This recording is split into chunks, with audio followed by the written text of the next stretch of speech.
های مړی خورو های ډوډۍ مارو خپل پزې خو پرې وې د سیالانو انسانانو پزې مور پرې کړي سیالان انسانان بې عزته کړو سیالان انسانان بې آبه کړو آیا په ودو کې آیا د ودو په مړیو کې ولې خلک بې عزته کوي هغه غریب د 200 کسانو بندوبست کړی هغه د 200 کسانو مړی پخ کړي تاسې 200 نور روانست بغیر ننګ بغیر دعوت تا د پلار واده دسته روان آیا قربانه آیا میزبانان د مړی په مابین کې غږ په اوس یې 2 شپته لا پاته دي مړی ختم سو خو بوړ ختم سو فضل الله د تاسې په شرمو وشرمئ دا خلک غریبان نیمه ولاړ سي په ښځو کې پټ سي د شرم له لاسه نیمه بیا موټرسایکلان موټران غورځولي په بازار کې په هوټلانو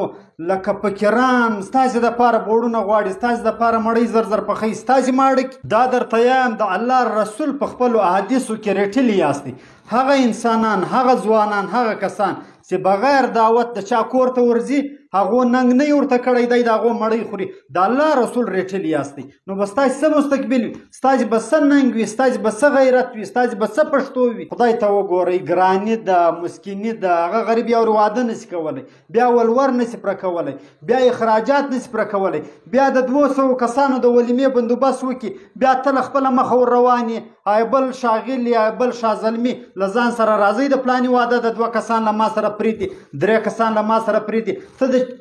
د چا زوی یې له تا سره خلک پرېږدي ولاړ څه خپله مړۍ وخوره بیا بېرته کور ته راځه نو خدای ته وګورئ دا خلک مه بېآبه کوئ دا د مسکینۍ دور ده دا د غریبۍ دور ده خلک صرف خپله پرده راخوندي کوي خلک خپل عزت راخوندي کوي تاسې مه بېآبه کوئ مه یې بېعزته کوئ د خلکو کورو ته د خلکو ودو ته بغیر دعوت مه ورځئ که نه آخر به دا خلک مجبوره سي بیا به کارډونه جوړوي بیا به په دروازه باندې سړی ولاړي کارډ به ګوري بیا به تا د ننه راپرېږدي نو ولې خلک دا خبرې ته مجبوره کوي نو اوس د ویډیو په د آخر کې دا د زړه درد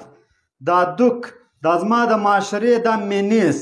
دا زما د معاشرې دا غلط رضایل اخلاق دا تر دغه بېننګه انسانانو تر دا بېننګه ځوانانو ورسوئ چې د بل چا کرې مړۍ ته نشي ولاړ دا ویډیو در سره شیر کوي چې هر بېننګه ته ورسیږي اور دغه بېننګه انسانان د دغه عزتمنو انسانانو کرې ور نسي اور دغه عزتمن انسانان بېننګه نه کړي